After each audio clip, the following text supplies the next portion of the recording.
Hello everyone. Let me put this on there. Apologies. Hello everyone. It's been a minute, I will admit it's been nothing short of abysmal, really, the activity on the channel lately. But that's okay, I mean, I can't really do anything about that now, so yes, hello, I'm back. And you might notice I'm in a different location. That is because I am at Cambridge. Yes, so that's where I am. Anyway, today is just a sort of a collection of thoughts, if you will, on the Mobius group. The reason I put it like that is because I don't really actually know that much about the Mobius group. I just wanted to put some thoughts out there, maybe spark some conversation in the comments, that type of thing. Nothing too deep, so if I'm on the verge of saying something interesting and then I just don't, then point that out in the comments, or if I just say something wrong, also point that out in the comments. So yeah, that's just some food for thought, maybe, for you guys. Anyway, so our story begins with stereographic projection. So what is stereographic projection? Well, it's a way of associating a point in the complex plane with a point on the sphere, on the unit sphere. And so how do we do this? Well, we consider, let me try draw this out. So we're in 3D space here, and we have a sphere. Okay, let's try draw that out like that. It's not too bad. We have a sphere, right? And okay, we're going to consider the plane given by z equals 0. And okay, this is R2, but we'll just identify it with the complex plane because we can do that. It's fine, I reckon. So yeah, we have this complex plane here. So how do we associate a point on the sphere with a point on the plane? Well, what we do is we start at the North Pole, and for any point on the sphere, let's say this point here, there's a line that passes through both the North Pole and that point, and it will intersect the plane at some point here, and that point, we'll call it Z, is the complex number that's associated with this point on the sphere. So this is how stereographic projection works.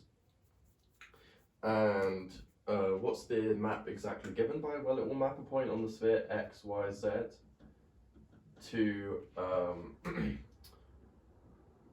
sorry, was it x over 1 minus z plus I y over 1 minus z. And the reason we're allowed to do this is because we're starting at the North Pole, so z will never be 1 because we can't really do anything with the North Pole. And that's an important point actually, is that this map that is actually bijective, I'm pretty sure. And so every point on the complex plane will be mapped to.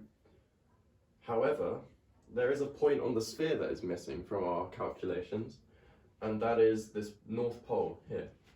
So the question is, where does this North Pole map to? And what we do is we say, okay, we'll just call the North Pole infinity. And so really we just, instead of dealing with, so the sphere here doesn't just correspond to the complex plane, it corresponds to the complex plane with this extra point of infinity added on, which corresponds to the North Pole. And so this sphere here is called the Riemann sphere, right? Okay. And yeah, basically it is a way to represent the complex numbers with infinity added on. And infinity has the properties that, like z plus infinity equals infinity, and z over 0 equals infinity. Maybe when z is 0 it's different, I think. I'd have to look back on that. But this type of thing, the sort of properties you would expect based on the name. But okay, so that's what the Riemann sphere is, and we can get it out of stereographic projection. Anyway, now what is the Mobius group, which is what I wanted to talk about in the first place? Well, the Mobius group is the group of all Mobius transformations. Perhaps not the best definition, so let me define what a Mobius transformation is first then. So, a Mobius transformation is a map F which takes you from the Riemann sphere to itself, and these are maps of the form AZ plus B, Z maps to AZ plus B over CZ plus D. Okay, now, right, so things to note about these maps is, first of all, actually, what I want to do, before I start considering anything else, is what does composition actually, because if we want to make a group, you know, the obvious candidate for the operation, whenever we're dealing with functions, is going to be composition. So let's actually compose two functions. So let's say we have f, which is this function, and we have g, which maps z to a prime z plus b prime over c prime z plus d prime. Then we'd have f composed with g of some z is equal to, well, it's f of g of z, so let's do a times by g of z plus b all over c times by g of z plus d. And this is equal to a times by a prime z plus b prime over c prime z plus d prime plus b all over c times by a prime z plus b prime all over c prime z plus d prime plus d.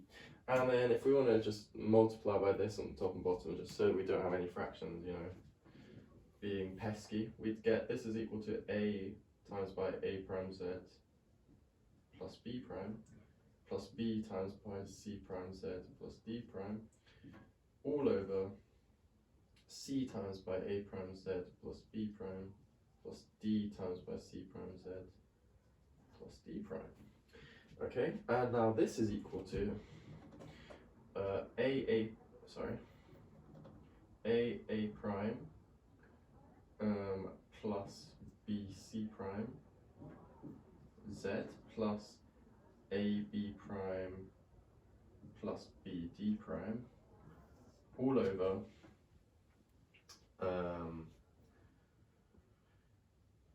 ca prime plus c prime d z plus cb prime plus d prime, like that. Now, this, okay, first thing to note is this is also a Mobius transformation, which is good. But the sort of more interesting observation to make about this is, consider this.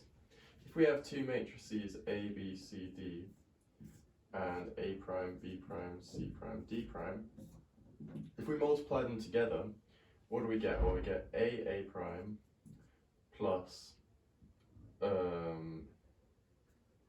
B C prime. We get AB prime plus BD prime, like so. I can't really read that, but it's BD prime.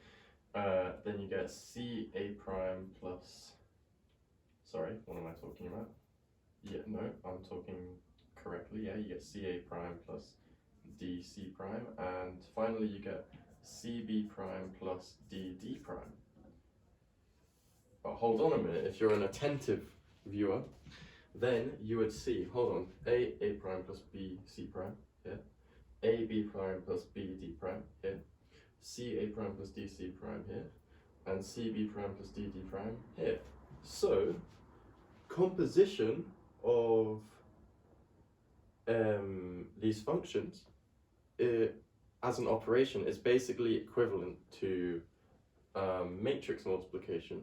And so from this we can sort of see that, well, if we want to form a group, well, this matrix only has an inverse if the determinant is not 0.